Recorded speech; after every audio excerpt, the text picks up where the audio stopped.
ಶರಣೆ ನೀಲಮ್ಮನವರ ಒಂದು ವಚನಾಂತರಂಗದ ಬಗ್ಗೆ ಮಾತಾಡೋದಕ್ಕೆ, ಒಂದು ಚಾರಿತ್ರಿಕವಾದಂಥ ಮತ್ತು ಸ್ತ್ರೀ ಸಂವೇದನೆಯ ಹಿನ್ನೆಲೆಯಲ್ಲಿ ನಿರುಪಮ ಅವರು ಬಹಳ ವಿಶೇಷವಾಗಿ ಅಧ್ಯಯನವನ್ನು ಮಾಡಿದ್ದಾರೆ. ಅನೇಕ ಪೌರಾಣಿಕ ಚಾರಿತ್ರಿಕ ಸ್ತ್ರೀ ಪಾತ್ರಗಳನ್ನು ತಗೊಂಡು ಅವರು ಕಥೆಗಳನ್ನು ಕಾದಂಬರಿಗಳನ್ನು ಕಟ್ಟಿರುವಂಥ ಹಿನ್ನೆಲೆಯಲ್ಲಿ ಮತ್ತೊಮ್ಮೆ ಬಹುಶಃ ನಿರುಪಮ ಅವ್ರ ಮನಸ್ಸು ಮಾಡ್ರೆ ನೀಲಾಂಬಿಕೆಯ ಬಗೆಗೂ ಆಗ ಎಲ್ಲ ವಚನಗಳು ಸಿಕ್ಕಿದ್ರೆ ಖಂಡಿತ ಬರೀತಾ ಇದ್ರು ಅಂತ ನನಗೆ ಅನಿಸುತ್ತೆ. ಯಾಕೆ ಅಂತಂದರೆ ಶರಣರ ಬಗೆಗೆ, ವಚನ ಸಾಹಿತ್ಯದ ಬಗೆಗೆ, ಬಸವಣ್ಣನವ್ರ ಬಗೆಗೆ ಅನೇಕ ಸತಿ ಮಾತಾಡಿರೋದುಂಟು. ಅಕ್ಕಮಹಾದೇವಿ ಬಗೆಗೆ ಬೇಕಾದಷ್ಟು ಸೆಮಿನಾರ್ಗಳಲ್ಲಿ ಕರೆಸಿದ್ದಾರೆ. ನನಗೆ ಅನ್ನಿಸ್ತಾ ಇತ್ತು, ನೀಲಾಂಬಿಕೆಯ 288 ವಚನಗಳು ಪ್ರಕಟಗೊಂಡಿವೆ, ಆದರೆ ಅವ್ರ ಬಗ್ಗೆ ಮಾತನಾಡುವಂಥ ಕರೆಯುವಂಥವರೇ ಇಲ್ವಲ್ಲ, ಎಲ್ಲಿ ಅವ್ರ ಬಗೆಗೆ ಮಾತಾಡೋದಕ್ಕೆ ನಮಗೆ ಅವಕಾಶಗಳಾಗೋದಿಲ್ವಲ್ಲ ಅಂತ ನನಗೆ ಅನ್ನಿಸ್ತಾ ಇತ್ತು. ಪಠ್ಯಪುಸ್ತಕದಲ್ಲಿ ಕೂಡ ನೀಲಾಂಬಿಕೆಯ ಒಂದು 4-6 ಒಂದು ವಚನಗಳನ್ನಷ್ಟೇ ಇತರ ಶರಣೆಯರ ಬಗ್ಗೆ ಇಡುವಾಗ ಇಡ್ತಕ್ಕಂಥದ್ದು. 2017ರಲ್ಲಿ ಅರವಿಂದ್ ಜತ್ತಿಯವರು ನೀಲಮ್ಮನ ಆ ಒಂದು ಪುತ್ಥಳಿ ಅನಾವರಣ ಗುಲ್ಬರ್ಗದಲ್ಲಿ ನಡೆದಾಗ ಅಲ್ಲಿ ನೀವು ಅವ್ರ ಬಗೆಗೆ ಮಾತಾಡ್ಬೇಕಂತ ಒಂದು ಅವಕಾಶ ಕೊಟ್ಟಿದ್ರು. ಇವತ್ತು ಮತ್ತೆ ನಾನೇ ಈ ವಿಚಾರ ನನಗೆ ತುಂಬ ಹೇಳೋಕ್ಕಿದೆ ಅಂತ ಹೇಳಿದಾಗ ಈ ವಿಚಾರವನ್ನು ಇಲ್ಲಿ ಮಾತಾಡೋಕ್ಕೆ ನನಗೆ ಅವಕಾಶ ಸಿಕ್ಕಿದೆ. ಯಾಕೆ ನೀಲಾಂಬಿಕೆ ಬಹಳ ನಮಗೆ ಮುಖ್ಯ ಆಗ್ತಾಳೆ, ಅನೇಕ ಇತರ ವಚನಕಾರ್ತಿಯರಿಗಿಂತ ಇವಳಲ್ಲಿ ಏನು ವಿಶೇಷತೆ ಕಾಣುತ್ತೆ ಅಂತ.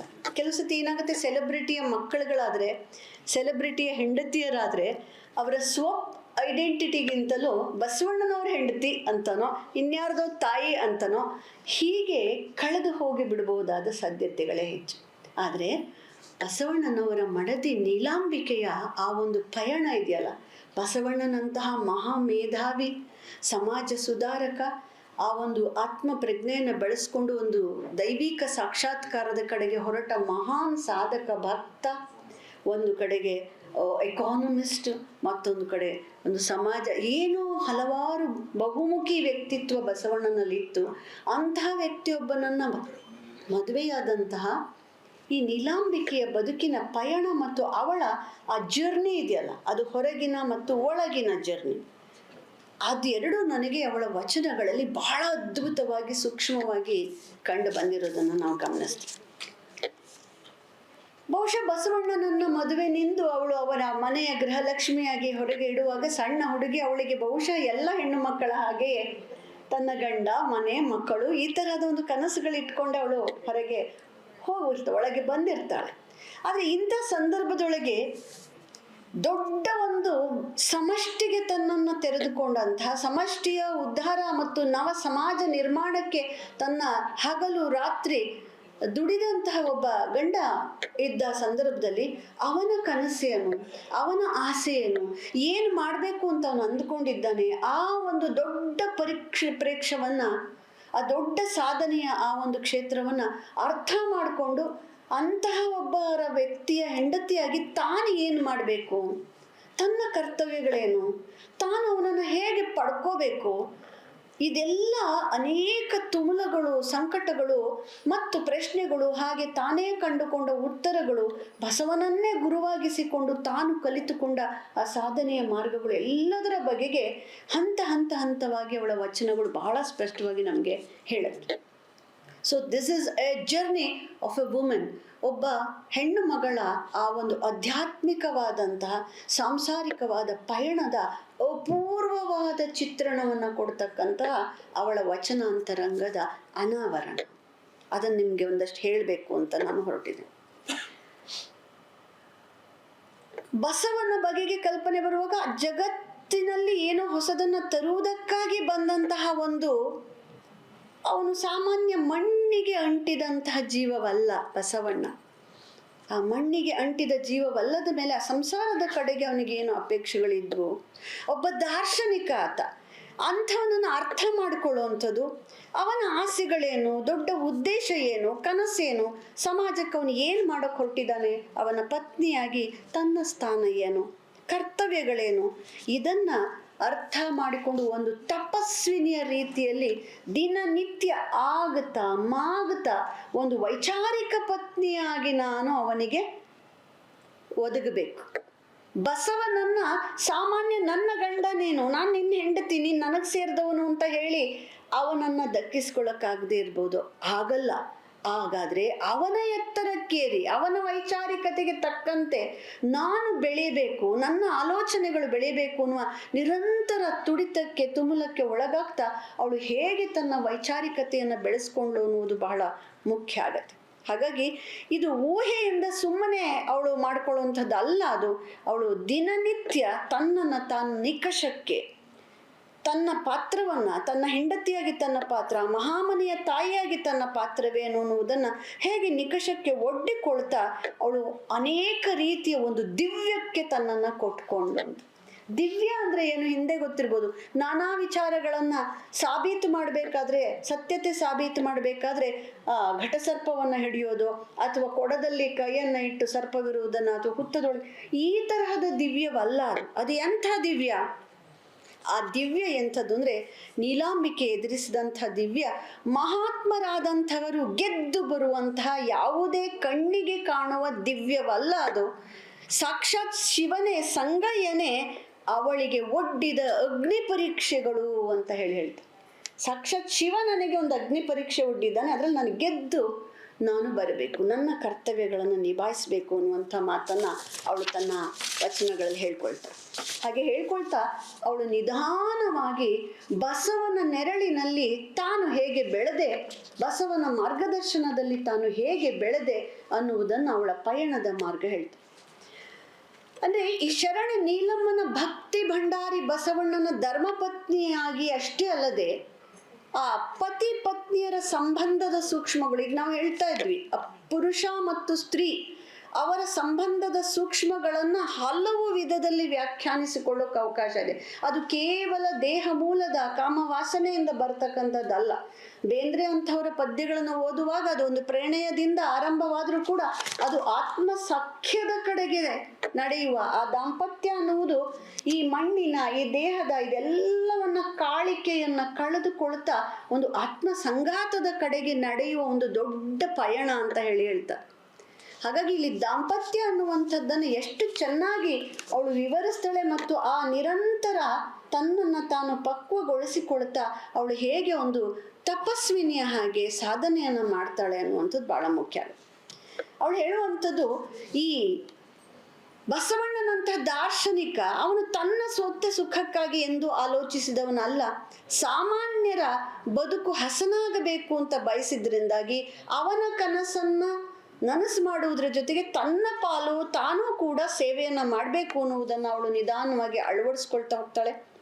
ಹಾಗೇನೆ ತನ್ನ ಕನಸುಗಳನ್ನ ಅವಳು ಒಂದಷ್ಟು ಮೊಟಕುಗೊಳಿಸ್ಕೊ. ಒಬ್ಬ ಸಾಮಾನ್ಯ ಹೆಣ್ಣು ಮಗಳಿಗೇನು ತನ್ನ ಮನೆ, ಸಂಸಾರ, ಮಕ್ಕಳು, ಗಂಡ ಈ ತರಹದ ಆಲೋಚನೆಗಳಿಗಿಂತ ಬೇರೆಯದರ ಮುಖಾಂತರವಾಗಿ ಬಸವನನ್ನ ನಾನು ದಕ್ಕಿಸಿಕೊಳ್ಬೇಕು. ಹೇಗೆ?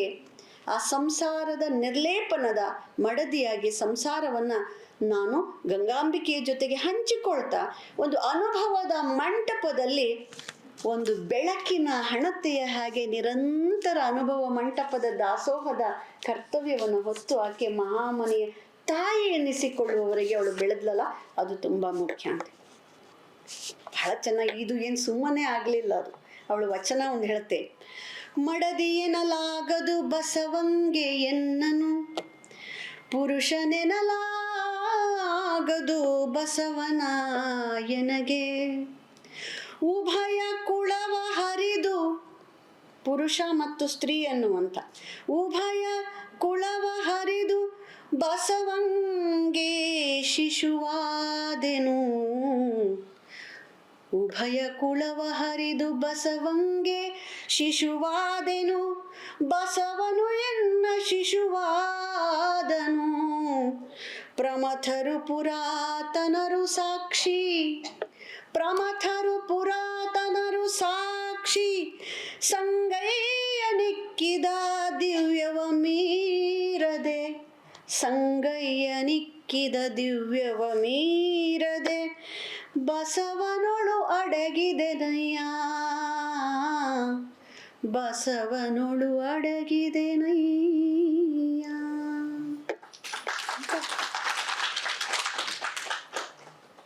ಗಂಡ ನನ್ನ ಗಂಡನೆಂದು ಬಸವನೊಳಗಡೆ ಹೊಂದಿಕೊಳ್ಳುವುದಲ್ಲ ನಾನು ಹೆಣ್ಣು ಅವನು ನನ್ನ ಗಂಡ ಅಂದಾಗ ಅಲ್ಲಿ ಕೇವಲ ದೇಹ ಮತ್ತು ಕಾಮದ ವಾಸನೆ ಮತ್ತು ಒಂದು ಸಂಸಾರದ ಸಹಜವಾದ ಬದುಕಿನಿಂದ ಪರಸ್ಪರರನ್ನ ಒಪ್ಪಿಕೊಳ್ಳುವ ಆ ಒಂದು ಸಂಗಾತದಲ್ಲಿ ಆನಂದ ಪಡುವಂಥದ್ದಲ್ಲ. ಅದರಾಚೆಗೆ ಅನೇಕ ಪರೀಕ್ಷೆಗಳಿದೆ. ಇಲ್ಲಿ ಬಸವನನ್ನ ಹಾಗೆ ಪಡೆದುಕೊಳ್ಳಕ್ಕಾಗ್ತಾ ಇಲ್ಲ. ಸಂಗಯ್ಯ ಸಾಕ್ಷಾತ್ ಶಿವ ನನಗೆ ಒಡ್ಡಿದ ಎಲ್ಲ ದಿವ್ಯಗಳನ್ನ ಹಿಡಿದು ದಾಟಿ ನಾನು ಹೆಣ್ಣು ಅನ್ನೋದನ್ನ ಮರೆತೆ ಬಸವನ ಶಿಶು ನಾನಾದೆ. ಬಸವ ಏನು ಮಾಡಿದ್ದಾನೆ? ನಾನು ಇವಳ ಗಂಡ ಅನ್ನುವ ಗಂಡಾಳಿಕೆ ಹಮ್ಮಿಲ್ಲ, ಅಥವಾ ಇವಳು ನನ್ನ ಹೆಂಡತಿ ಎನ್ನುವಂತಹ ಆಳಿಕೆ ಹಮ್ಮಿಲ್ಲ. ಅವನು ನನ್ನಿಂದ ತಾಯ್ತನದ ಮಮತೆಯನ್ನ ಪಡ್ಕೊಳ್ತಾ ಅವನು ಬೆಳೀತಿದ್ದಾನೆ. ಅವನ ಶಿಶು ನಾನಾಗಿ ಅವನ ಮಾರ್ಗದರ್ಶನದಲ್ಲಿ ನಾನು ಬೆಳೀತಿದ್ದಾನೆ. ನೋಡಿ, ದಾಂಪತ್ಯದ ಆ ಸಹ ಪಯಣ ಇದೆಯಲ್ಲ, ಪರಸ್ಪರರು ಅಂತರಂಗದ ತುಡಿತಗಳನ್ನು ಅರಿತುಕೊಂಡು ಆ ಮಾಗುವ ಪ್ರಕ್ರಿಯೆಯನ್ನು ಎಷ್ಟು ಚೆನ್ನಾಗಿ ನೀಲಲೋಚನೆ ಇದರಲ್ಲಿ ಹೇಳಿದ್ದಾರೆ ಅನ್ನುವಂಥದ್ದು. ಸದಾಕಾಲ ಅವಳಿಗೆ ಒಂದು ಸಂಕಟ. ಈ ಸಂಕಟ ಬಹುಶಃ ತುಂಬ ವಿಶೇಷವಾದಂತಹ ವ್ಯಕ್ತಿತ್ವವುಳ್ಳಂತಹ ಪತ್ನಿಯರ ಹೆಂಡತಿಯರಾದರೆ ಗಂಡಂದಿರಿಗೆ, ಅಥವಾ ಆ ತರಹದ ಗಂಡಂದಿರಿದ್ರೆ ಅವರ ಪತ್ನಿಯರಿಗೆ ಇದು ಸದಾ ಕಾಡೋದು. ನನ್ನ ಕೈಗೆ ಅವ್ರು ಸಿಕ್ಕಲ್ಲ ಅಂತ. ನೀವು ಗೌರಿ ಶಂಕರದ ಎತ್ತರ ಕರುಣಿಸಿ ಒಂದಷ್ಟು ಕರಗಿದರೆ ಮಾತ್ರ ನನ್ನ ಅಂತರಂಗಕ್ಕೆ ಒಂದಷ್ಟು ತಂಪು ಅನ್ನುವ ಮಾತನ್ನ ಸಖಿ ಗೀತದಲ್ಲಿ ಬೇಂದ್ರೆ ಅವ್ರು ಹೇಳ್ತಾ ಹೋಗ್ತಾರೆ. ಯಾಕೆಂದ್ರೆ ಬೇಂದ್ರೆ ಕನ್ನಡ, ಅದು ಇದು ಅಧ್ಯಾತ್ಮ ಅದ್ರೊಳಗೆ ಎಷ್ಟು ಎತ್ತರ ಬೆಳೆದಿದ್ರು ಅಂತಂದ್ರೆ ಅವ್ರ ಹೆಂಡತಿಗೆ ಇವ್ರನ್ನ ಮುಟ್ಟೋದೇ ಆಗಪ್ಪ, ಇವ್ರನ್ನ ನನ್ನೊಳಗೆ ತಗೊಳ್ಳೋದೇ ಹಾಗೆ ಗೊತ್ತಾಗದೆ ನೀವು ಕರುಣಿಸಿ ನನ್ನ ಕಡೆಗೆ ಒಂದಿಷ್ಟು ಪ್ರೀತಿ ಕೊಟ್ರೆ, ಪ್ರೀತಿ ಅಂತ ಅನ್ನುವಾಗ ಇದು ಆ ಅಪ್ಯಾಯತೆಯನ್ನ ಕೊಟ್ರೆ, ಯಾಕೆ ನಿಮ್ಮ ಹಾಗೆ ಯೋಚನೆ ಮಾಡಕ್ ನಂಗೆ ಬರಲ್ಲ ಅಂತ. ಈ ಹೆಂಡತಿಯರು ತುಂಬಾ ವಿಶೇಷವಾಗಿ ತಮ್ಮನ್ನ ತಾವು ಸಮಷ್ಟಿಗೆ ಕೊಟ್ಕೊಂಡು ತುಂಬಾ ವೈಚಾರಿಕವಾದ್ರೆ ಇವಳನ್ನ ಹೇಗೆ ನಾನು ತಲುಪಲಿ ಅನ್ನುವಂಥದ್ದು ಗಂಡಂದ್ರಿಗೂ ಕಷ್ಟ ಇರುತ್ತೆ. ಇಲ್ಲ ಅಂತಲ್ಲ, ಇಲ್ಲಿ ಎಷ್ಟು ಚೆನ್ನಾಗಿ ಹೇಳ್ತಾಳ ಅವಳು ಅಂದ್ರೆ, ಬಸವನನ್ನ ಹಿಡಿಬೇಕಾದ್ರೆ ಅದು ಬೌದ್ಧಿಕ ನೆಲೆಯಲ್ಲೇ ಹಿಡಿಬೇಕು. ಬಸವನನ್ನ ಕಟ್ಟಿ ಹಾಕಿಕೋಬೇಕಾದ್ರೆ ಅಥವಾ ತನ್ನ ಒಂದು ಅಂತರಂಗಕ್ಕೆ ತಗೋಬೇಕಾದ್ರೆ ಅದನ್ನ ಅವನ ಕನಸುಗಳನ್ನ ಅರ್ಥ ಮಾಡಿಕೊಂಡು ಯಾವುದನ್ನ ಶ್ರೇಷ್ಠವೆಂದು ಬಸವ ಭಾವಿಸ್ತಾನೋ ಅದಕ್ಕೆ ತಕ್ಕಾಗಿ ನಾನು ಮೇಲೆ ಇರಬೇಕು. ನಿರಂತರ ತನ್ನನ್ನ ಹಾಗೆ ವೈಚಾರಿಕ ಪತ್ನಿಯಾಗಿಸ್ಕೋಬೇಕು. ಮಾಮೂಲು ಪತ್ನಿ ಆದ್ರೆ ಬಸವನಿಗೆ ನಾನು ಸಿಕ್ಕಲ್ಲ, ಅಥವಾ ಬೇಕಿಲ್ಲ ಬಸವನಿಗೆ, ಅಥವಾ ನನಗೆ ಬಸವ ಸಿಕ್ಕಲ್ಲ. ಅದು ಅವಳ ನಿರಂತರ ಹೋರಾಟ. ಅವಳು ಹೇಳ್ತಾ ಹೋಗ್ತಾಳೆ, ಹೀಗೆ ಬಸವನಲ್ಲಿ ಅಡಗಿಕೊಂಡೆ ನಾನು ಅನ್ನುವಾಗ ಗಮನಿಸಿ, ಬಸವನ ಒಳಗೆ ನಾನು ಅಡಗಿಕೊಳ್ಳುವಂಥದ್ರ ಮುಖಾಂತರ ಅವನೊಳಗಿನ ಅಂತರಂಗದ ಒಳಗಡೆ ಸೇರ್ಕೊಳ್ತಾ ಅವನನ್ನು ನಾನು ಅರ್ಥ ಮಾಡಿಕೊಂಡೆ. ಹಾಗಾಗಿ ಅವಳ ಮುಂದಿನ ಪದ್ಯ ಒಂದು ಬಹಳ ಚೆನ್ನಾಗಿರುವಂಥ ಪದ್ಯವನ್ನು ಅವಳು ಹೇಳ್ತಾಳೆ. ಮಗುವಾದೆ ನಾನು, ಆಗ್ಲೇ ಹೇಳಿದ್ದು, ನಾನು ಅವನ ಮಡದಿ ಅಲ್ಲ, ಬಸವ ನನಗೆ ಪುರುಷನೂ ಅಲ್ಲ. ಇದು ಹೇಗೆ ಸಾಧ್ಯ? ಸಮಾಜ ದತ್ತವಾದ ಸಂಬಂಧಗಳನ್ನ ಹಿಂದೆ ಸರಿಸಿ ಆ ಗಂಡು ಹೆಣ್ಣೆಂಬಂತಹ ಒಂದು ಭಾವದ ಸೂತಕವನ್ನೊಕ್ಕು. ನೋಡಿ, ಭಾವದ ಸೂತಕ ಎಲ್ಲಿ ನಾನು ಹೆಣ್ಣು ಅವನು ಗಂಡ ಹೆಂಡತಿಯಿಂದ ತಕ್ಷಣ ಅಲ್ಲಿ ಬೇರೆ ಬೇರೆ ಸಂಬಂಧಗಳ ಅಪೇಕ್ಷೆಗಳು ಬರ್ಬೋದು. ಆ ಭಾವದ ಸೂತಕ ನನ್ಗನ್ಸತ್ತೆ ವಚನ ಸಾಹಿತ್ಯದಲ್ಲಿ ಇಂಥ ಒಂದು ಅದ್ಭುತವಾದಂತಹ ಪಾರಿಭಾಷಿಕ ಪದಗಳನ್ನ ಜಗತ್ತಿಗೆ ಕೊಟ್ಟಿದೆ. ಎಂಥ ಮಾತು ನೋಡ್ರಿ, ಭಾವದ ಸೂತಕ. ಸೂತಕ ದೇಹದ್ದಲ್ಲ ತೊಳ್ಕೊಳ್ಳೋಕ್ಕೆ, ಅದು ಭಾವದ ಸೂತಕ. ಆ ಭಾವದ ಸೂತಕವನ್ನ ನಾನು ಅಳಿದುಕೊಂಡು ಅದನ್ನು ಒಕ್ಕು ಹೊಸದಾದ ಸಂಬಂಧವೊಂದನ್ನ ಆ ಬಸವನೊಂದಿಗೆ ಬೆಳೆಸ್ಕೊಳ್ತಾ ಇದ್ದೇನೆ. ಆ ಪರೀಕ್ಷೆಗೆ, ಸತ್ವದ ಪರೀಕ್ಷೆಗೆ, ತಾಳ್ಮೆಯ ಪರೀಕ್ಷೆಗೆ, ನಿಷ್ಠೆ ಸೇವೆಯ ಪರೀಕ್ಷೆಗೆ, ಸುಮ್ಮನೆ ಸೇವೆ ಮಾಡೋದಕ್ಕಲ್ಲ, ಬಸವನ ಮುಖ ಬಸವನಿಗೆ ಹೀಗೆ ನಾನು ಅವನನ್ನು ಅರ್ಥ ಮಾಡಿಕೊಳ್ಳೋದಕ್ಕೆ ಪ್ರಯತ್ನ ಮಾಡಿದೆ ಎನ್ನುವಂಥ ಮಾತು ಹೇಳ್ತಾಳೆ. ಮಹಾಮನೆಯ ತಾಯಿ ಆಗ್ತಾ ಅವರೆಲ್ಲರನ್ನ ಬಹುಶಃ ಬಸವ ದಿನನಿತ್ಯ ಅವಳ ಮಹಾಮನೆಗೆ ನೂರಾರು ಜನ ಬರ್ತಾ ಇದ್ರು. ಅವರೆಲ್ಲರನ್ನ ತಾಯಿ ಹಾಗೆ ಕಾಣಬೇಕಾದಂಥ ಒಂದು ಒತ್ತಡ ಇರ್ತಿತ್ತು. ಒಂದು ವಚನ ಅವಳದ್ ಬಹಳ ಚೆನ್ನಾಗಿ, ಬಂಜೆಯಾದವಳಿಗೆ ಎಷ್ಟೊಂದು ಮಕ್ಕಳ ಕೊಟ್ಟೆ ಬಸವ. ಅಂದ್ರೆ ಬಹುಶಃ ಕಿರು ಸಂಗಯ್ಯನ ಸಾವಿನ ಬಗ್ಗೆ ಚರಿತ್ರೆ ಹೇಳುತ್ತೆ. ಅದಾದ ನಂತರದಲ್ಲಿ ಸಹಜವಾಗಿ ಪ್ರಾರಂಭವಾಗಿರ್ಬಹುದು ಈ ಸಂಸಾರದಲ್ಲಿ ನಿಧಾನಾಗಿ ಬಿಡುಗಡೆ ಹೊಂದುತ್ತಾ ಅಧ್ಯಾತ್ಮದ ಕಡೆಗೆ ಬಸವ ಸಂಪೂರ್ಣವಾಗಿ ತೆರೆದುಕೊಂಡ ಮೇಲೆ ಈ ಅಧ್ಯಾತ್ಮದ ಸಂಬಂಧ ಇರ್ತಿತ್ತೇ ಹೊರತು ಈ ಸಾಂಸಾರಿಕ ಸಂಬಂಧ ಆಗಲಿಲ್ಲ. ಆದ್ರೆ ನನಗೆ ಎಷ್ಟು ಮಕ್ಕಳನ್ನ ಕೊಟ್ಟಿದ್ದೀಯಾ ಅಂತಂದ್ರೆ, ಮಹಾಮನೆಯ ಎಲ್ಲ ಶರಣರು ತನ್ನ ಮಕ್ಕಳು ಅಂತ ಅವಳು ತನ್ನ ಮಡಿಲು ಹಾಗೆ ನೂರಾರು ಜನರಿಗೆ ಒಂದು ತೆರೆದುಕೊಂಡು ಆ ತಾಯ್ತನದ ಪ್ರೀತಿ ಕೊಟ್ಟಂಥದ್ರಿಂದ ಅವಳು ಹೇಳ್ತಾಳೆ, ಬಂಜೆಯಾದವಳಿಗೆ ಏಸೊಂದು ಮಕ್ಕಳ ಕೊಟ್ಟೆ. ಕೊನೆಯಲ್ಲಿ ಅವಳು ಹೇಳೋ ಮಾತು, ಕಲ್ಯಾಣ ಕೆಟ್ಟು ಹೋಗಿ ಮಕ್ಕಳೆಲ್ಲ ಹೊರಟು ಹೋಗಿ ನನ್ನನ್ನು ಈ ಸ್ಥಿತಿಯಲ್ಲಿ ಬಿಟ್ಟು ಹೋದಿರಿ. ಇದು ಕೊನೆಯದಾಗಿ ಹೇಳು. ಅಂದ್ರೆ ಅವಳು ಯಾರನ್ನ ಮಕ್ಕಳು, ಇದು ನಿನ್ನ ಮನೆ, ಇದು ನಿನ್ನ ಮಕ್ಕಳು, ಅವರ ಬದುಕು ಹಸನಾಗಕ್ಕೆ ನೀನ್ ನನ್ನ ಜೊತೆಗೆ ಇರಬೇಕು ಅನ್ನುವ ಬಸವನ ಆ ಒಂದು ಒತ್ತಾಸೆ ಏನಿರ್ತಿತ್ತು ಅದಕ್ಕೆ ತಕ್ಕ ಹಾಗೆ ನಡ್ಕೊಂಡಾಗ ಕೊನೆಯಲ್ಲಿ ಬಸವನಿಂದ ದೂರವಾದ ಮೇಲೆ ಅವಳು ಸಂಕಟ ಪಡುವಂಥದ್ದನ್ನ ಆದಿ ಮತ್ತು ಅಂತ್ಯ ಎರಡನ್ನೂ ಸೇರಿಸಿ ಆ ಬಂಜೆತನ ಅಂದ್ರೆ ಆ ತಾಯ್ತನ ಅನ್ನೋದು ನನಗೆ ಮಹಾಮನೆಯ ತಾಯಿಯಾಗುವುದಕ್ಕೆ ಹೇಗೆ ಅವಕಾಶ ಮಾಡಿಕೊಡ್ತು ಅನ್ನೋದನ್ನು ಅವಳು ಹೇಳ್ತಾ ಹೋಗ್ತಾ. ಇನ್ನೊಂದು ಕಡೆ ಈ ಭಾರತದ ಪುರಾಣಗಳೆಲ್ಲ ತಕೊಂಡು ನೋಡಿದಾಗ ಅಥವಾ ನಮ್ಮ ಈ ಚರಿತ್ರೆ ನೋಡಿದಾಗ ಹೀಗೆ ದೊಡ್ಡ ದೊಡ್ಡವರನ್ನ ಸಮಷ್ಟಿಗೆ ಕೊಟ್ಟ, ಸಮಾಜಕ್ಕೆ ಬಿಟ್ಟಂತಹ ಎಲ್ಲರನ್ನ ನೆನಪು ಮಾಡ್ಕೊಳ್ಳಿ.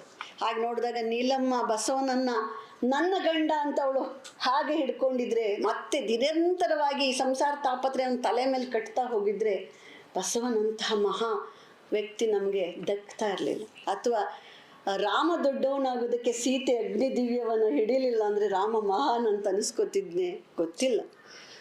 ದ್ರೌಪದಿ ಅವಳು ಅನುಭವಿಸಿದ ನೂರಾರು ತಾಪತ್ರಯಗಳಲ್ಲಿ ಪಾಂಡವರು ವಿಶೇಷವಾಗಿ ಅನಿಸ್ಕೊಳ್ರು. ಇನ್ನು ಬುದ್ಧನ ಮಡದಿ ಯಶೋಧರೆ ಕೊನೆಗೆ ಬುದ್ಧನ್ ನೋಡಕ್ ಕೂಡ ಅವಳಿಗೆ ಅವಕಾಶ ಆಗದೆ ಇದ್ರು ಕೂಡ ಅವಳು ಹೇಗೆ ಸಂಕಟ ಬುದ್ಧನ್ ಕೊಟ್ಲು ಜಗತ್ಗೆ, ಕಸ್ತೂರಬಾ ಗಾಂಧೀಜಿಯನ್ನು ಕೊಟ್ರು ಸಮಾಜಕ್ಕೆ. ಹೀಗೆ ಹೆಣ್ಣು ಮಕ್ಕಳು ಹೀಗೆ ತಮ್ಮ ಸ್ವಂತದ್ದು ಅನಿಸಿಕೊಂಡದ್ದನ್ನ ಸಮಾಜಕ್ಕೆ ಕೊಡದೆ ಹೋದ್ರೆ, ಅಲ್ಲಿ ತಾವು ತಮಗೆ ಬೇಕಾದ ಸಿಗದೇ ಇದ್ದಾಗ ಅಥವಾ ತಮಗೆ ಯಾವುದೇ ತರ ಕೊರತೆಗಳಾದಾಗ್ಲೂ ಅದನ್ನ ಇಡೀ ಕುಟುಂಬವನ್ನ ತಾವು ಅದನ್ನ ಹೇಗೋ ಮುಂದಕ್ಕೆ ತಗೊಂಡು ಹೋಗ್ತಾ ಇವರನ್ನ ಸಮಾಜಕ್ಕೆ ಕೊಡದೇ ಇದ್ರೆ ಆ ಮಹಾ ತಾಯಿರನ್ನ ನಾವಿಲ್ಲಿ ನೆನಪಿಸ್ಕೋಬೇಕು.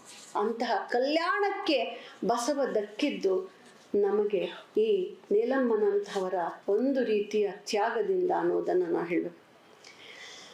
ಎನಗೆ ನಿಂಗವು ನೀನೇ ಬಸವ, ಎನಗೆ ಸಂಗವು ನೀನೇ ಬಸವ, ಎನಗೆ ಪ್ರಾಣವು ನೀನೇ ಬಸವ, ಪ್ರಸಾದವು ನೀನೇ, ಎನಗೆ ಪ್ರಭೆಯ ಮೂರ್ತಿಯು ನೀವೇ, ಎನಗೆ ಸಂಗಯ್ಯನು ನೀನೇ ಬಸವಯ್ಯ, ಬಸವಯ್ಯ ನನಗೆ ಸಂಗಯ್ಯನು ನೀನೇ.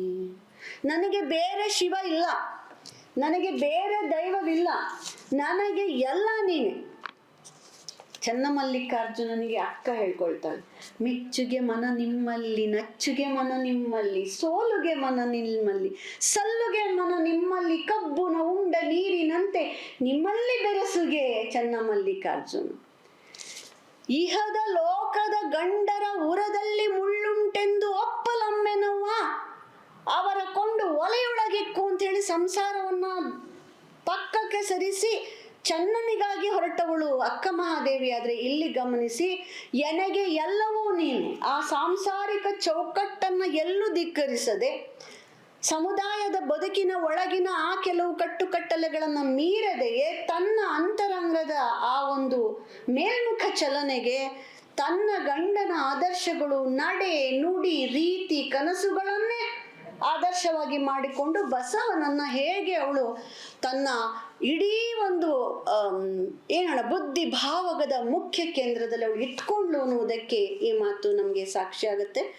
ಇಲ್ಲಿ ಒಂದು ಈ ಸ್ವಯಂ ಪತಿಯಾಗಿ ಸಂಗನನ್ನ ಭಾವಿಸುವಂಥದ್ದು ನೋಡಿ, ಅಲ್ಲಿ ಲೋಕದ ಪತಿಯನ್ನ ಬಿಟ್ಟು ಚನ್ನನನ್ನ ಪತಿಯಾಗಿ ಕಾಣುವ ಅಕ್ಕನಿಗಿಂತ ಭಿನ್ನವಾದಂಥ ಒಂದು ದಾರಿಯಲ್ಲಿ ಇವಳು ಇಲ್ಲಿ ತನ್ನ ಪತಿಯನ್ನೇ ದೈವವಾಗಿ ಭಾವಿಸ್ತಕ್ಕಂತಹ ಒಂದು ಇದ್ರಲ್ಲಿ ಹೋಗ್ತಾಳೆ. ಸರ್ವಾಂಗ ಶುದ್ಧವಾಗಿ ಲಿಂಗದೇಹಿಯಾದಾಗ ಪ್ರಪಂಚ ನಳಿದಾತ ಮಾತ್ರ ಸಮಯಾಚಾರದ ಮೂರ್ತಿಯಾದ, ಪ್ರಪಂಚವನಳಿದಾತ ಸಮಯಾಚಾರದ ಮೂರ್ತಿಯಾದ ಅಂಥ ಬಸವನನ್ನ ನಾನು ಪಡಿಬೇಕಾದ್ರೆ ಸಂಗಯ್ಯ ಬಸವ ನಿಮ್ಮ ತದ್ರೂಪವಾದ ಬಳಿಕ ಎಲ್ಲಿ ತನ್ನ ಗಂಡ ಸಂಗಯ್ಯನ ತದ್ರೂಪವಾದ ಬಳಿಕ ಅವನನ್ನ ಇಡೀ ಜಗತ್ತಿನಲ್ಲಿ ಸಾಕ್ಷಾತ್ ಶಿವ ಅನ್ನುವ ಹಾಗೆ ಕಾಣ್ತಿರ್ಬೇಕಾದ್ರೆ ನಾನೊಬ್ಳು ನನ್ ಗಂಡ ಅನ್ಕೊಂಡು ಅವನನ್ನ ಲೌಕಿಕವಾದ ಈ ಮಣ್ಣಿಗೆ ಮತ್ತೆ ಎಳೆಯುವುದಕ್ಕೆ ಸಾಧ್ಯವೇ? ಅದೆಲ್ಲವನ್ನ ಮೀರಿ ಬೆಳೆದಿರ್ತಕ್ಕಂಥವನನ್ನ ಗಂಡನನ್ನ ಮಾಡಿಕೊಂಡ ಹೆಣ್ಣಿನ ಒಳಗಿರುವ ಲೌಕಿಕ ಪಾರಮಾರ್ಥಿಕ ತುಮುಲಗಳ ನಡುವೆ ಅವಳ ಮನಸ್ಸು ಏನೆಲ್ಲ ಯೋಚನೆ ಮಾಡ್ತಾ ಇದೆ. ಸಂಗಯ್ಯನ ಬಸವ ನಿಮ್ಮ ತದ್ರೂಪವಾದ ಬಳಿಕ, ಬಸವ ಸ್ವಯಂ ಲಿಂಗಿಯಾದ ಬಳಿಕ, ನಿಮ್ಮ ಅಂಗ ಸಂಗಯ್ಯನಲ್ಲಿ ಸ್ವಯಂ ಲಿಂಗಿಯಾದ ಬಳಿಕ, ಸಂಗಯ್ಯನ ಹೆಸರಳಿದ ಬಸವಂಗೆ ಸಂಗಯ್ಯನಲ್ಲಿ ಬಸವ ಅಯ್ಯನ ರೂಪು ನಿರೂಪವಾದ ಬಳಿಕ ಅವನನ್ನು ಕೂಡುವ ಮಾತೇನು ಅಂತ ಅವನಿಸ್ಕೊಳ್ಳಿ.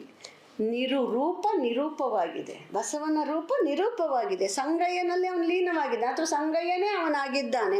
ಹೀಗೆ ಲೌಕಿಕದ ಎಲ್ಲವನ್ನ ಬಿಡಿಸಿಕೊಂಡಿರ್ತಕ್ಕಂಥ ಬಸವನಿಗೆ ಅತೀತ ಒಡಗಿ ನಿರಾಲಂಬನ ಮನದ ಮೂರ್ತಿಯಂ ತಿಳಿದು ಮನೋವ್ಯಾಧಿಯಂ ಪರಿಹರಿಸಿಕೊಂಡು, ನನಗೆ ಬಸವ ಸಿಕ್ತಿಲ್ಲ, ಬಸವ ನನ್ನ ಗಂಡನಾಗಿ ನನ್ನ ಸಂಸಾರದಲ್ಲಿ ಒಂದು ಸಾಮಾನ್ಯ ಹೆಣ್ಣಿಗಿರುವ ಕನಸುಗಳು ಆಸೆಗಳು ಇಂಥವುಗಳಿಗಿಂತ ನಾನು ಹಾಗೆ ಆಲೋಚನೆ ಮಾಡಿ ಚಿಂತೆ ಮಾಡೋದಕ್ಕಿಂತ ಆ ಮನೋವ್ಯಾಧಿಯನ್ನು ದೂರ ಮಾಡಿಕೊಳ್ತಾ ಆ ಭಾವದ ಸೂತಕ ಒಳೆದು ಬ್ರಹ್ಮದ ನೆಮ್ಮುಗೆಯ ತಿಳಿದು ಮನ ವಿಶ್ರಾಂತಿಯನ್ನು ಇದು ವೈಚಾರಿಕ ಪತ್ನಿಯಾಗಬೇಕು, ನಾನು ವೈಚಾರಿಕ ಪತ್ನಿಯಾಗಬೇಕು, ವಿಚಾರ ಅನುಭವವನ್ನು ಅರಿದು ವಿವೇಕದಿಂದ ಆನು ವಿಶೇಷ ಸುಖವ ಕಂಡೆನಯ್ಯ. ಅಟ್ ಲಾಸ್ಟ್ ಆ ವಿಶೇಷ ಸುಖವನ್ನ ನಾನು ಕಂಡೆ.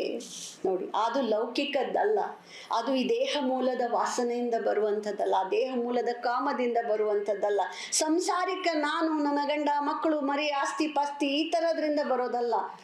ವಿಶೇಷವಾದ ಆ ಆಧ್ಯಾತ್ಮಿಕವಾದ ಒಂದು ಬ್ರಹ್ಮದ ನೀವು ಹೇಳಿದಾಗ ಆ ವಿಶೇಷ ಅನುಭವವನ್ನು ನಾನು ಕಂಡುಕೊಂಡೆ.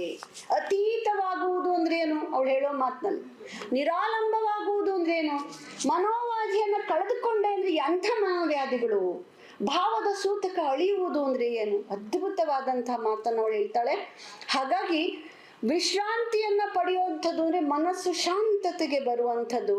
ಹಾಗೆ ನಿರಾಲಂಬ ಮೂರ್ತಿಯಾಗಿರ್ತಕ್ಕಂಥವನನ್ನ ಭಾವದ ಸೂತಕ, ಅವನು ಗಂಡೆಂಬ ಭಾವ, ನಾನು ಹೆಣ್ಣೆಂಬ ಭಾವವನ್ನು ಅಳಿದುಕೊಂಡೇ ಅನ್ನುವಂಥದ್ದು. ವಿವೇಕದ ಸಂಘವೇ ನಿಜ ಸಂಘ. ವಿವೇಕದ ಸಂಘ, ಬಸವನ ಸಂಘವೆಂಬುದು ಅರಿವಿನ ಸಂಘ, ಅದನ್ನು ನಾನು ಪಡ್ಕೊಂಡೆ. ಹೆಣ್ತನವ ನಾಸ್ತಿ ಮಾಡಿಕೊಂಡು ಮನವನ್ನು ನಿರಾಲಂಬವಾಗಿಸಿಕೊಟ್ಟು ಆ ಲೌಕಿಕವ ಮೀರಿದ ಸುಖಕ್ಕೆ ತಾನು ತನ್ನನ್ನು ಕೊಟ್ಕೊಂಡೆ.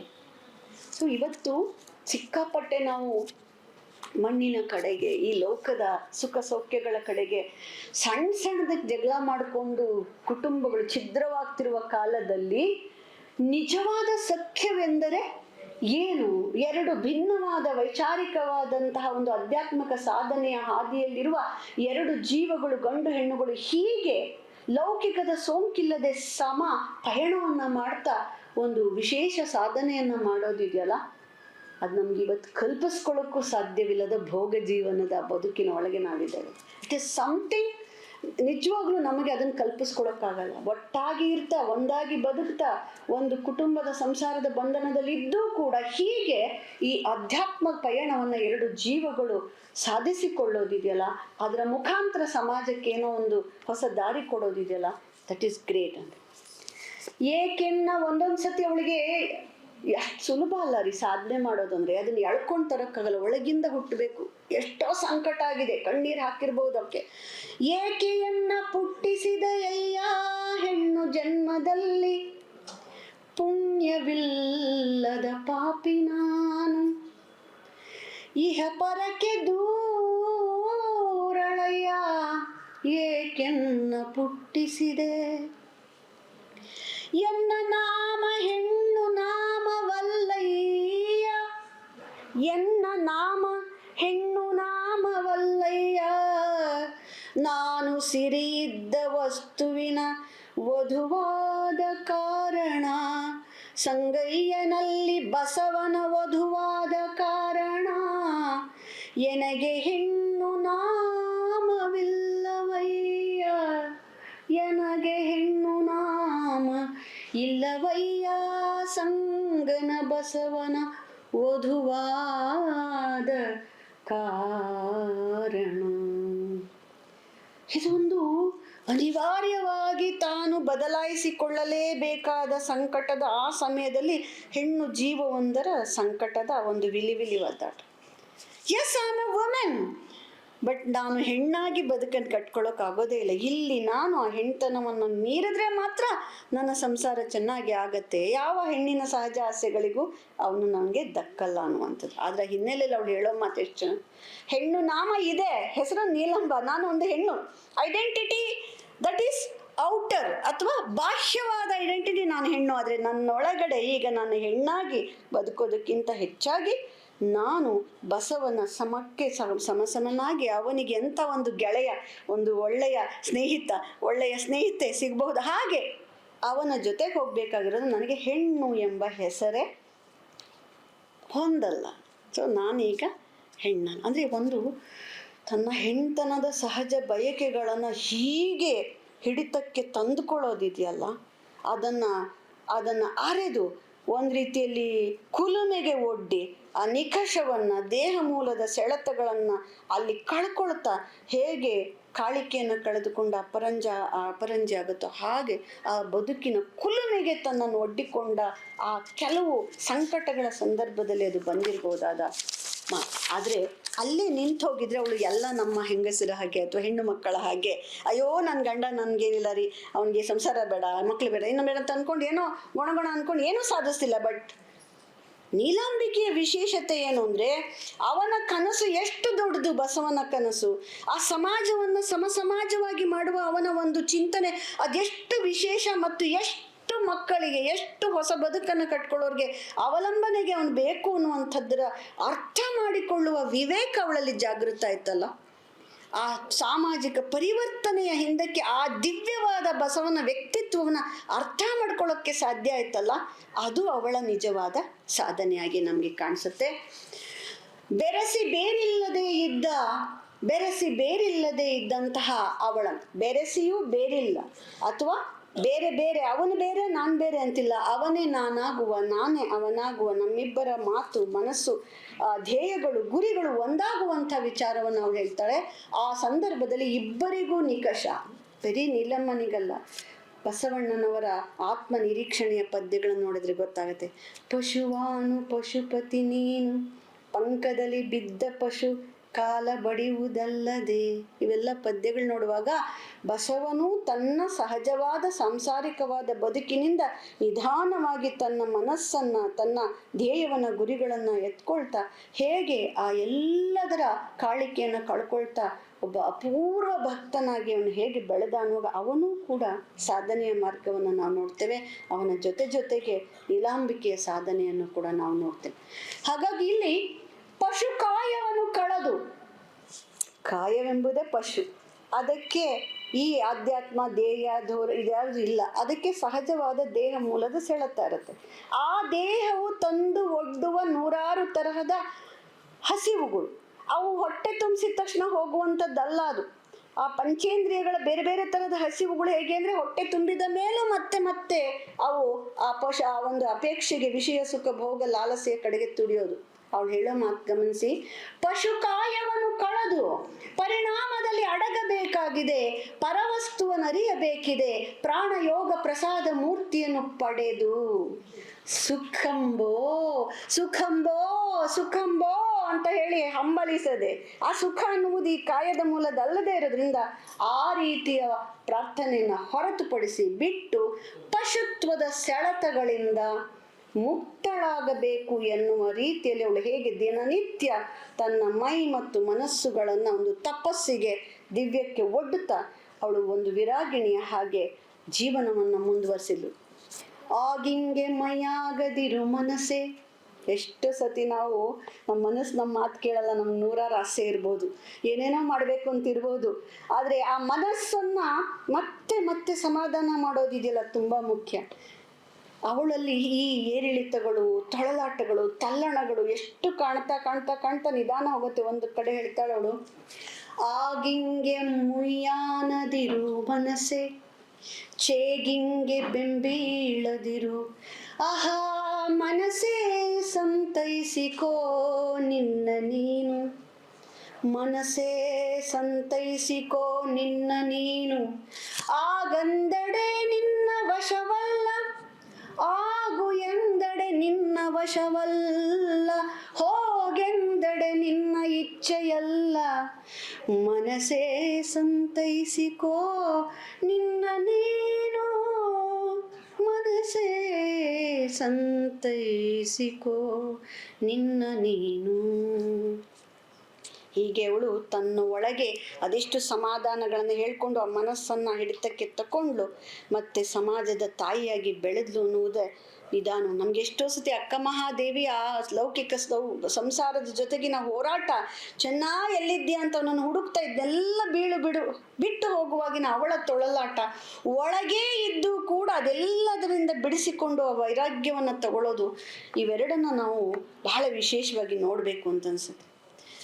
ಆಡಲಿಲ್ಲವಯ್ಯ ನಾನು ಹೆಣ್ಣು ರೂಪ ಧರಿಸಿ, ನುಡಿಯಲಿಲ್ಲವಯ್ಯ ನಾನು ಹೆಣ್ಣು ರೂಪ ಧರಿಸಿ, ನಾನು ಹೆಣ್ಣಲ್ಲದ ಕಾರಣ, ಇಲ್ಲಿ ನಾನು ಹೆಣ್ಣಲ್ಲದ ಕಾರಣ ನಾವು ಡಿಕ್ಷನರಿ ಮೀನಿಂಗ್ ತಗೊಳಕ್ಕಾಗಲ್ಲ, ವಾಚಕ ಭಾವದ ಹೆಣ್ಣು ಭಾವವನ್ನು ಅಳಿದುಕೊಂಡ ಮೇಲೆ ನಾನು ಹೆಣ್ಣಲ್ಲದ ಕಾರಣ, ನಾನು ಇಹ ಪರ ನಾಸ್ತಿಯಾದವಳಯ್ಯ, ನಾನು ಉಭಯದ ಸಂಗವ ಕಂಡು, ಈ ಉಭಯದ ಸಂಗವ ಕಂಡು ಕಾಣದಂತಿದ್ದೆನಯ್ಯ, ಬಸವನ ಬಯಲ ಕಂಡ ಕಾರಣ.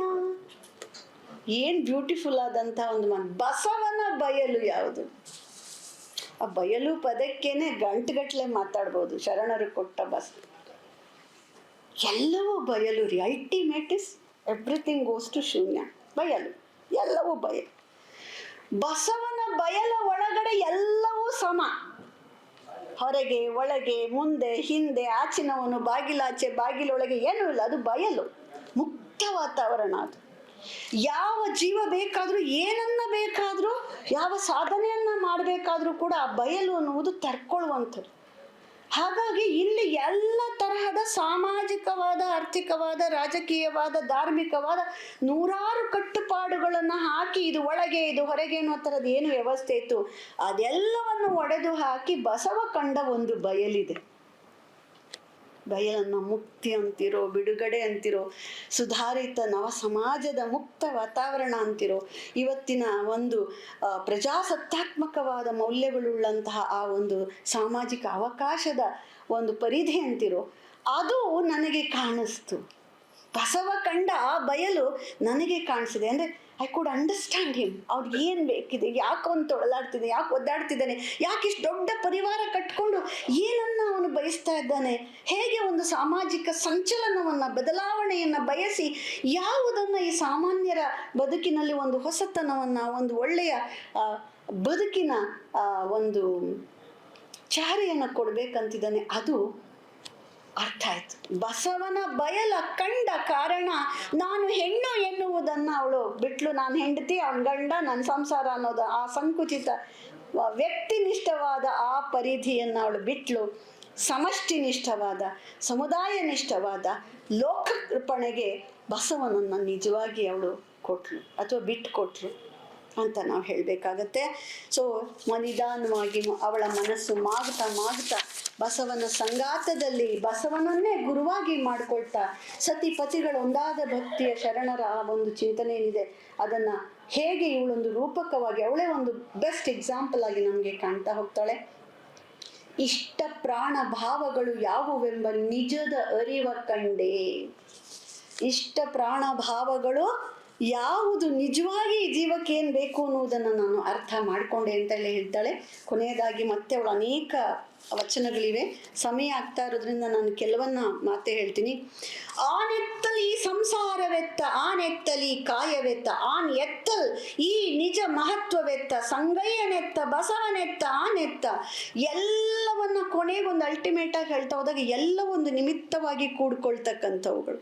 ಕಲ್ಯಾಣ ಕೂಡ್ತು, ಮಹಾಜನರು ಅಲ್ಲೆಲ್ಲ ಬಂದರು, ಅಲ್ಲಿ ಒಂದು ಹೊಸ ಚಿಂತನೆ ನಡೀತು, ಹೊಸ ಪ್ರಯೋಗಗಳು ನಡೀತು, ಹೊಸ ಆಲೋಚನೆ ಬಂತು. ಮತ್ತೆ ಹಾಗೆ ನಾನಾ ಚಾರಿತ್ರಿಕ ಕಾರಣಗಳಲ್ಲಿ ಅದು ಒಡೆದು ಹೋಯ್ತು. ಕಲ್ಯಾಣವೆಂದರೆ ಬಸವ, ಬಸವನೆಂದರೆ ಕಲ್ಯಾಣ, ಕಲ್ಯಾಣವೆಂದರೆ ಕೈಲಾಸ.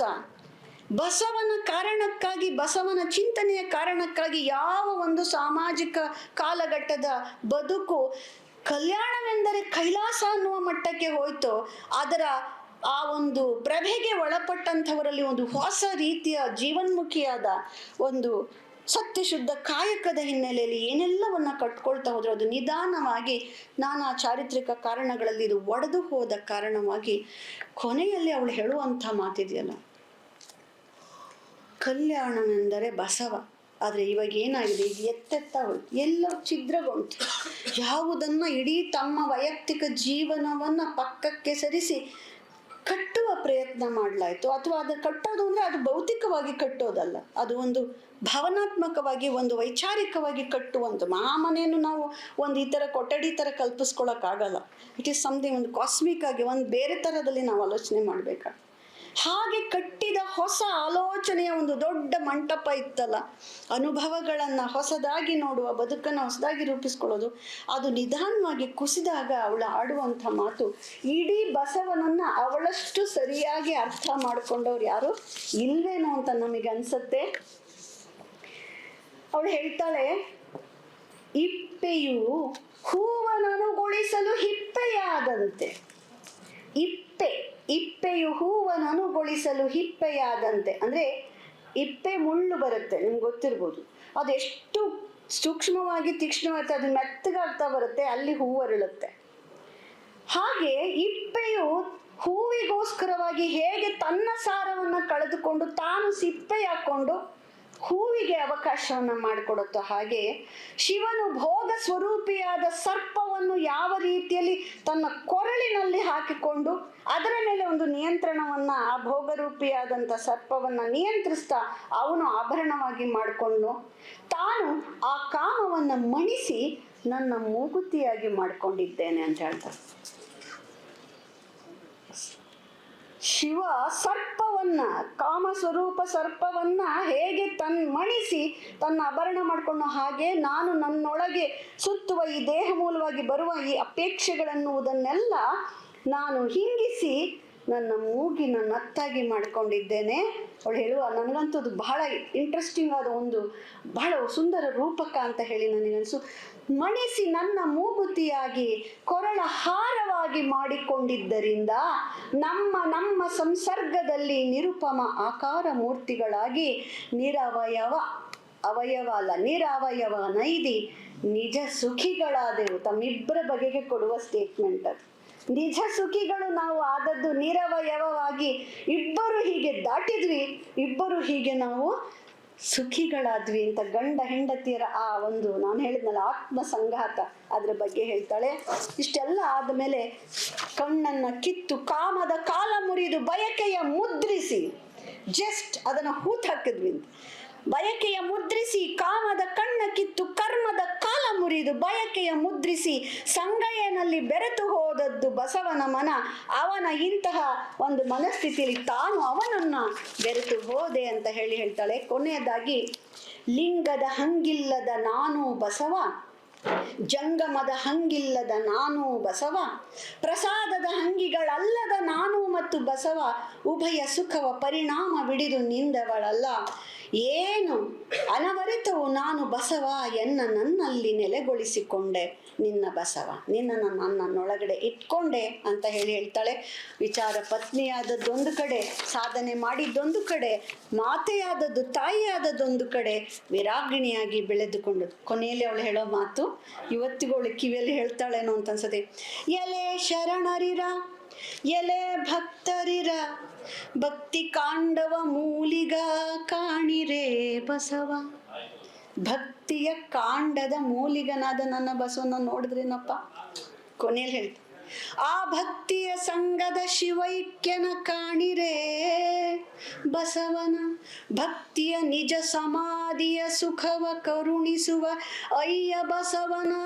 ಎಲೆ ಶರಣರಿರ, ಎಲೆ ಭಕ್ತರಿರ ಕಾಣಿರೆ, ನಿಜ ಸಮಾಧಿಯ ಸುಖವ ಕರುಣಿಸುವ ಅಯ್ಯ ಬಸವನ. ಬಸವನ ಕಾಣಿರೆ ಪ್ರಸಾದಿಯಾದ ಬಸವನ ಕಾಣಿರೆ ಭಕ್ತರಿರ. ಪ್ಲೀಸ್ ಅಂಡರ್ಸ್ಟ್ಯಾಂಡ್, ನಮ್ಮ ಬಸವನನ್ನ ಸರಿಯಾಗಿ ಅರ್ಥ ಮಾಡ್ಕೊಳ್ಳಿ ನೀವುಗಳು. ಎಲ್ಲ ಶರಣರಿಗೂ ಬಸವ ಅರ್ಥವಾಗಿದ್ನೆ, ಆ ಕಾಲಕ್ಕೆ ಎಲ್ಲರಿಗೂ ಅರ್ಥವಾಗಿದ್ನೆ, ಅವನಿಗೆ ಏನು ಬೇಕು ಅಂತ ಸರಿಯಾಗಿ ಅರ್ಥ ಆಗಿತ್ತೆ. ಹಾಗಿಲ್ಲದೆ ಅವನಿಗಿಂತ ಮೀರಿ ಬೇರೆ ಬೇರೆ ಏನೇನೋ ಘಟನೆಗಳು ನಡೀತಾ ಇಲ್ಲ. ಒಬ್ಬ ನಾಯಕ ಏನು ಬಯಸ್ತಾನೋ ಅದಕ್ಕಿಂತ ಬೇರೆದೇ ನಡೆದು ಹೋಗ್ಬಿಡ್ಬೋದು. ಅರ್ಥ ಮಾಡ್ಕೊಳ್ಳಿ ಬಸವನನ್ನ ಅಂತ ಅವಳು ಕೇಳುವಂತಹ ಮಾತು ಚೆನ್ನಾಗಿದೆ. ಕೊನೆಗಳು ಹೇಳ್ತಾಳೆ,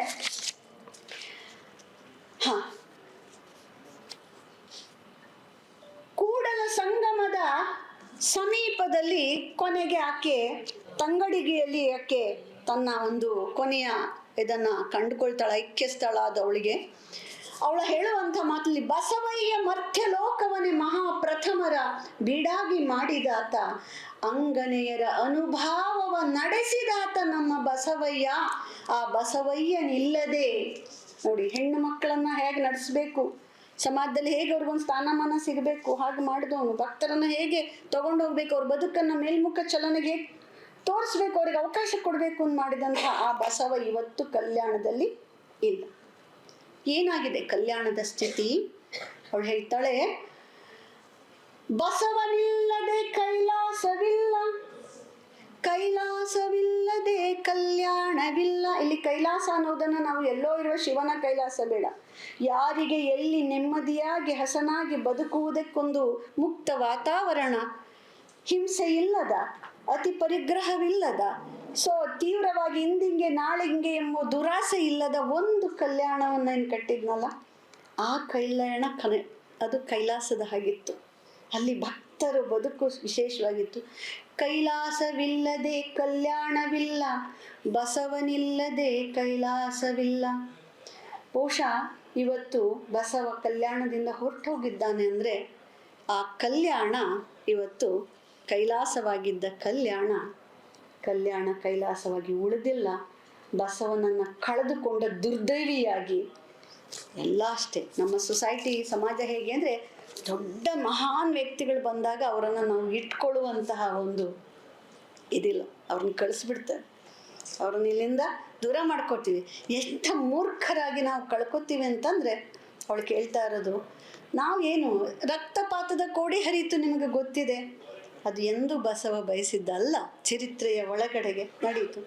ಸೊ ಬಸವನಂಥವನನ್ನ ಇಟ್ಕೊಳ್ಳೋಕೆ ನಮ್ಗೆ ಯೋಗ್ಯತೆ ಇಲ್ಲ. ಅಥವಾ ಅದನ್ನ ಬಸವ ಪದ ತೆಗೆದು ನೀವು ಬುದ್ಧ ಅನ್ಕೊಳ್ಳಿ, ಇನ್ನೊಂದು ಅನ್ಕೊಳ್ಳಿ, ಯಾವ್ದು ಹಾಕಿದ್ರು ಕೂಡ ಈ ಸಮಾಜಕ್ಕಾಗಿ ಇಡೀ ಬದುಕನ್ನ ಯಾರು ತೆತ್ತಿರ್ತಾರೋ ಅವರ ಮೂಲವಾದ ಆಶಯಗಳನ್ನೇ ಭಂಗ ಮಾಡಿ ಏನೇನೋ ಆಗೋಗುತ್ತೆ, ಅವರ ಕೈ ಮೀರಿ ಎಷ್ಟೋ ನಡೆದು ಹೋಗುತ್ತೆ. ಹಾಗಾಗಿ ಕಲ್ಯಾಣ ಇವತ್ತು ಬಸವನಿಲ್ಲದ ಕಲ್ಯಾಣವೂ ಅಲ್ಲ, ಕಲ್ಯಾಣ ನಗರಿಯೂ ಅಲ್ಲ, ಅದು ಕೈಲಾಸವೂ ಅಲ್ಲ. ಕೈಲಾಸವಿಲ್ಲದೆ ಕಲ್ಯಾಣವಿಲ್ಲ ಎನ್ನುವಂಥ ಆ ಮಾತು ನಿಜವಾಗಿಯೂ ಬಸವನ ಪ್ರಾಮುಖ್ಯತೆ ಆ ಕಾಲಕ್ಕೆ ಎಷ್ಟಿತ್ತು, ಸೊಸೈಟಿಗೆ ಸಮಾಜಕ್ಕೆ ಎಷ್ಟಿತ್ತು, ಆ ಸಮಾಜಕ್ಕಾಗಿ ಅವನು ಕೊಟ್ಟಂಥದ್ದೇನಿದೆ ಅದಕ್ಕೆ ತಕ್ಕ ಹಾಗೆ ಸಮಾಜ ಅವನನ್ನು ಉಳಿಸ್ಕೊಳ್ಳಿಲ್ವಲ್ಲ ಅನ್ನುವಂತಹ ಒಂದು ದುರ್ದೈವಿ ಸಮಾಜ ಅನ್ನುವಂಥದ್ದನ್ನು ಅವಳ ಮಾತಿನಲ್ಲಿ ನಾವು ಕೇಳ್ತಾ ಹೋಗ್ತೀವಿ. ಸೊ ಬಸವನನ್ನ ಅವಳ ಹಾಗೆ ಅರ್ಥ ಮಾಡಿಕೊಂಡವರು. ಬಹುಶಃ ಬಸವ ಜೊತೆಗೆ ಕೂತ್ಕೊಂಡು, ಇದಲ್ಲ ಸಂಸಾರ ನೀಲಾಂಬಿಕೆ, ಸಂಸಾರ ಅನ್ನೋದು ದೊಡ್ಡದು, ಅದು ಸಮಾಜಕ್ಕೆ ನಮ್ಮನ್ನು ಕೊಟ್ಕೊಳ್ಳದೆ ಇದ್ರೆ ನಾವು ಸಾಮಾನ್ಯರಾಗ್ತೀವಿ ಅಂತ ಬಹುಶಃ ಅದೆಷ್ಟು ಸರ್ತಿ ಗುರುವಾಗಿ ಇವಳಿಗೆ ಕಲಿಸಿದ್ನೋ. ಸಮಾಜ ಗಂಡ ಹೆಂಡತಿಯರು ಆ ಚರ್ಚೆಗಳು, ಚಿಂತನೆಗಳು, ಸಂವಾದಗಳು, ವಾದಗಳ ನಡುವೆ ಇಬ್ಬರು ಹೇಗೆ ಅರಳಿದ್ರು ಅನ್ನುವುದನ್ನು ನಾವಿಲ್ಲಿ ಕಾಣ್ತೇವೆ. 288 ವಚನಗಳಲ್ಲಿ ಬಸವನನ್ನ ಕುರಿತು ಹೇಳದೇ ಇರೋ ವಚನವೇ ಇಲ್ಲ ಅನ್ನೋಷ್ಟರ ಮಟ್ಟಿಗೆ ನೀಲಾಂಬಿಕೆಯ ಈ ಕಣದಲ್ಲಿ ಬಸವ ಬರೀ ಗಂಡನಾಗಿ ಅಲ್ವೇ ಅಲ್ಲ, ಅವನು ಅಪೂರ್ವವಾದ ದಿವ್ಯ ವ್ಯಕ್ತಿ, ಸೊಸೈಟಿಗೆ ಒಂದು ಸಮಾಜಕ್ಕೆ ಬೇಕಾದವನು. ಅಂಥವನಿಗೆ ತಾನು ಪತ್ನಿಯಾಗಿ ಅವನ ಅಂತರಂಗವನ್ನು, ವೈಚಾರಿಕತೆಯನ್ನು, ಕನಸನ್ನು, ಚಿಂತನೆಯನ್ನು ಅರ್ಥ ಮಾಡ್ಕೋಬೇಕು ಅನ್ನೋ ನಿರಂತರ ಪ್ರಯತ್ನ ಮಾಡಿ ಅವಳು ಹೇಗೆ ಗೆದ್ಲು. ಅಂಥ ಸಾಧ್ವಿಯನ್ನು ನಾವು ಹೆಚ್ಚು ಓದಲಿಲ್ವಲ್ಲ ಅಂತ. ಇಲ್ಲಿ ಬೇರೆ ಬೇರೆ ಅನೇಕ ಶರಣೆಯರ ಬಗ್ಗೆ ಅವಳಿಗೂ 4 ಸಾಲ ಹೇಳಿ ನಿಲ್ಲಿಸ್ತೇವೆ. ನಿಜವಾಗಿಯೂ ಕೂಡ ಅವಳ ಒಂದೊಂದು ವಚನವನ್ನು ನಾವು ಓದಿದಾಗ ಒಬ್ಬ ದೊಡ್ಡ ವ್ಯಕ್ತಿಯ ಹಿಂದೆ ಒಂದು ಚೈತನ್ಯ ಶಕ್ತಿ ಹೇಗಿರುತ್ತೆ, ಅದರ ಸಂಸರ್ಗದಿಂದ ಅದು ಹೇಗೆ ಕಾಳಿಕೆಯನ್ನು ಕಳ್ಕೊಳ್ತಾ ಒಂದು ಅಪೂರ್ವವಾದ ದಿವ್ಯ ವ್ಯಕ್ತಿತ್ವವಾಗಿ ರೂಪಿತ ಆಗತ್ತೆ ಅನ್ನೋದಕ್ಕೆ ನೀಲಾಂಬಿಕೆಯ ಈ ವಚನಗಳು ಸಾಕ್ಷಿಯಾಗಿ ಇವೆ. ಮತ್ತಷ್ಟು ನೀಲಾಂಬಿಕೆಯನ್ನು ಓದೋಣ. ಈ ಸಮಾಜ ಕಂಡ ದೊಡ್ಡ ವ್ಯಕ್ತಿತ್ವದ ಜೊತೆಗೆ ಬೆಳೆದ ಮತ್ತೊಂದು ಜೀವ ಈ ನೀಲಾಂಬಿಕೆ. ಅವಳು ಬಿಟ್ಟುಕೊಟ್ಟಿದ್ರಿಂದ ಅವನ ಆ ಸಾಧನೆಗೆ ಎಲ್ಲೂ ಒಂದು ಅಡ್ಡಿ ಆಗದೆ ಹೋದದ್ರಿಂದಲೇ ಬಸವ ನಮಗೆ ಸಿಕ್ಕ ಅನ್ನುವಂಥ ಮಾತನ್ನು ಹೇಳ್ತಾ, ಈ ಮಾತನ್ನಾಡೋದಕ್ಕೆ ಅವಕಾಶ ಮಾಡಿಕೊಟ್ಟ ತಮ್ಮೆಲ್ಲರಿಗೂ ಕೂಡ ಧನ್ಯವಾದಗಳನ್ನು ಹೇಳ್ತೇನೆ. ಸಮಯ ಬಹಳ ಆಗಿದೆ, ಹೇಳೋಕೆ ತುಂಬ ಇದೆ, ಬಹುಶಃ ಇಷ್ಟು ಸಾಕು ಅಂತ ಅಂದ್ಕೊಂಡು ಎಲ್ಲರಿಗೂ ಧನ್ಯವಾದಗಳನ್ನು ಹೇಳ್ತೇನೆ. ಅವಕಾಶಕ್ಕಾಗಿ ಮತ್ತೊಮ್ಮೆ ಮೆಥಿಕ್ಸ್ ಸೊಸೈಟಿಯವರಿಗೆ ಹಾಗೆ ನಮ್ಮ ರವೀಂದ್ರನಾಥ್ ಅವರ ಕುಟುಂಬದವರಿಗೆ ನಾನು ನಮಸ್ಕಾರವನ್ನು ಹೇಳಿ ನನ್ನ ಮಾತನ್ನು ನಿಲ್ಲಿಸ್ತೇನೆ. Thank you so much. ಇವತ್ತಿನ ದಿನ ಉಪನ್ಯಾಸ ಅತ್ಯಂತ ಸುಂದರವಾಗಿ ಮತ್ತು ತಮ್ಮ ಸುಮಧುರ ಕಂಠಗಳಿಂದ ವಚನಗಳನ್ನು ಹೇಳ್ತಾ ಮಾಡಿಕೊಟ್ಟಿದ್ದಾರೆ. ನನಗೆ ಒಂದು ಜ್ಞಾಪಕ ಬಂದಿದ್ದು, ಪ್ರಾಯಶಃ ದಂಪತಿಗಳಿಬ್ಬರು ಮಹಾಪುರುಷರಾಗಿದ್ದರೆ ಯಾರು ಮಹಾಪುರುಷರು ತುಂಬ ಹೆಚ್ಚೋಗ್ತಾರೋ ಇನ್ನೊಬ್ಬರು ಮಸ್ಕಾಗಿ ಹೋಗ್ಬಿಡ್ತಾರೆ ಅನಿಸುತ್ತೆ. ಅದಕ್ಕೆ ಒಂದು ಅಪವಾದ ನಾವು ನೋಡ್ತಾ ಹೋದರೆ ರಾಮಕೃಷ್ಣ ಪರಮಹಂಸರು ಮತ್ತು ಶಾರದಾದೇವಿ ಅವ್ರನ್ನ ಬಿಟ್ಟರೆ ಎಲ್ಲರಿಗೂ ಇದೇ ಥರ ಆಗಿಬಿಡುತ್ತೆ. ಏಕೆಂದರೆ ತುಂಬ ದೊಡ್ಡ ಬೆಳಕಿನ ಎದುರುಗಡೆ ಇನ್ನು ಸ್ವಲ್ಪ ಕಡಿಮೆ ಬೆಳಕಿರುವಂಥದ್ದು ಕಾಣಿಸೋದೇ ಇಲ್ಲ. ಅಂಥ ಒಂದು ಸನ್ನಿವೇಶದಲ್ಲೂ ಕೂಡ ನೀಲಾಂಬಿಕೆಯವರು ತನ್ನ ಹೆಂಡತನವನ್ನು ಮರೆತು ಗಂಡನಿಗೆ ಸಹಕಾರಿಯಾಗಿ ಸಹಧರ್ಮಿಣಿಯಾಗಿ ಆಧ್ಯಾತ್ಮಿಕ ಜೀವನದಲ್ಲೂ ಕೂಡ ಅಷ್ಟೇ ಎತ್ತರಕ್ಕೆ ಬೆಳೆದಂಥ ಉದಾಹರಣೆಯನ್ನು ಇವತ್ತು ಲಲಿತಾಂಬ ಅವರು ನಮ್ಮ ಮುಂದೆ ಇಟ್ಟಿದ್ದಾರೆ. ಮತ್ತು ಅವರ ಜೀವನದ ಆಗುಹೋಗುಗಳು, ಅವರ ಮನಸ್ಸಿನ ಸ್ಥಿತಿಗತಿ, ಆಕೆಯ ಮನಸ್ಸಲ್ಲಿ ಬಂದಂಥ ತುಮುಲಗಳು, ಇವುಗಳೆಲ್ಲವನ್ನೂ ಕೂಡ ನಮಗೆಲ್ಲ ಅರ್ಥ ಆಗೋ ರೀತಿ ಅತ್ಯಂತ ಕಡಿಮೆ ಸಮಯದಲ್ಲಿ ಇಟ್ಟಿದ್ದಾರೆ. ನನಗನ್ಸಿದ್ದು ಈ ಸಮಯ ಸಾಕಾಗಲಿಲ್ಲ ಅವ್ರಿಗೆ, ಪ್ರಾಯಶಃ 1.5-2 ಗಂಟೆ ಅವ್ರಿಗೆ ಬೇಕಿತ್ತು ಅಂಥೇಳಿ. ಆದರೆ ಸಮಯಾಭಾವದಿಂದ ಏನು ಮಾಡೋಕ್ಕಾಗಲ್ಲ. ಅತ್ಯಂತ ಸುಂದರವಾಗಿ ಉಪನ್ಯಾಸವನ್ನು ನಡೆಸ್ಕೊಟ್ಟಂಥ ಲಲಿತಾಂಬ ಅವರಿಗೆ ಮಿಥಿಕ್ಸ್ ಸೊಸೈಟಿ ಕಡೆಯಿಂದ ಮತ್ತು ರವೀಂದ್ರನಾಥ್ ಕುಟುಂಬದ ಕಡೆಯಿಂದ ಅನಂತ ಧನ್ಯವಾದಗಳನ್ನು ಸಮರ್ಪಿಸ್ತೇನೆ.